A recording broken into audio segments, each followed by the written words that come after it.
Hello दोस्तों, welcome to career winner में आप सभी का स्वागत है।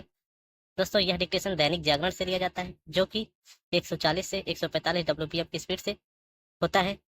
और हाँ, यदि आप लोगों ने हमारे चैनल को अभी तक सब्सक्राइब नहीं किए हैं तो सब्सक्राइब कर लें, जिससे आने वाले सारे वीडियो आप तक आसानी से पहुँचते रहें। Ready start.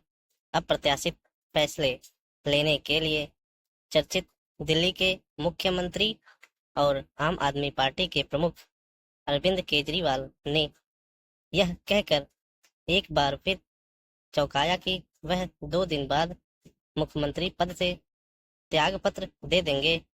उन्होंने जिस तरह यह स्पष्ट नहीं किया कि दिल्ली का अगला मुख्यमंत्री कौन होगा, उससे यह स्पष्ट है कि अगले 2 दिन तक अटकलबाजी का दौर चलता रहेगा और इससे देश भर में केजरीवाल और दिल्ली की चर्चा होती रहेगी।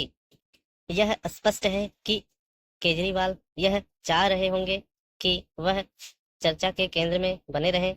उन्होंने यह कहते हुए त्याग पत्र दिया कि वह आम जनता के समक्ष अग्नि परीक्षा देना चाहते हैं, लेकिन कोई भी समझ सकता है कि त्याग पत्र के मूल कारण कुछ और ही हैं। पहला कारण तो यही दिखता है कि आबकारी नीति घोटाले में सुप्रीम कोर्ट ने उन्हें जमानत तो दी, लेकिन उन पर कई कठोर शर्तें लगा दी। इन शर्तों के कारण मुख्यमंत्री के रूप में उनके लिए कार्य करना असंभव सा हो गया था और सुप्रीम कोर्ट ने उन्हें न केवल मुख्यमंत्री कार्यालय जाने से रोका, बल्कि उपराज्यपाल की अनुमति के बिना किसी सरकारी फाइल पर हस्ताक्षर करने से भी रोक दिया। इतना ही नहीं, यह भी शर्त लगाई कि वह आबकारी नीति घोटाले पर कुछ नहीं कह सकते। हैरानी नहीं कि केजरीवाल ने यह पाया हो कि उनके पास त्यागपत्र देने के अलावा और कुछ उपाय नहीं, लेकिन यदि उन्हें राजनीतिक शुचिता और नैतिकता की परवाह होती तो उन्हें तभी त्यागपत्र दे देना चाहिए था, जब आबकारी नीति घोटाले में उन्हें गिरफ्तार कर जेल भेजा गया था। आश्चर्यजनक रूप से उन्होंने जेल से ही सरकार चलाने की जिद पकड़ी।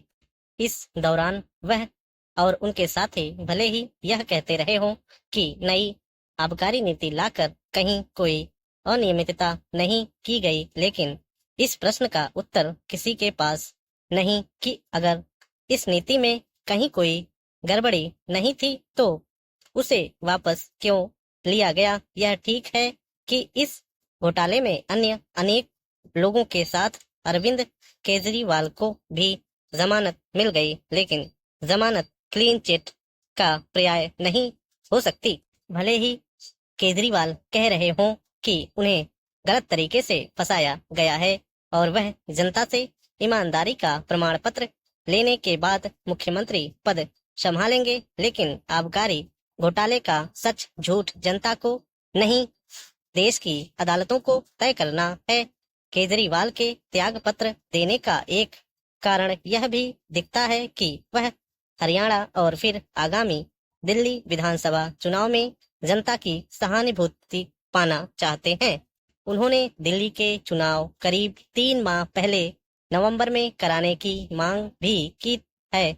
यह समय ही बताएगा कि उन्हें सहानुभूति का लाभ प्राप्त करने में सफलता मिलती है या नहीं, लेकिन इससे इनकार नहीं किया जा सकता कि उन्होंने अपने अब तक के राजनीतिक जीवन में जिस तरह कई बार अपने ही कहे को नकार कर फैसले लिए हैं, उससे उनकी वह छवि रह गई जो पहले थी।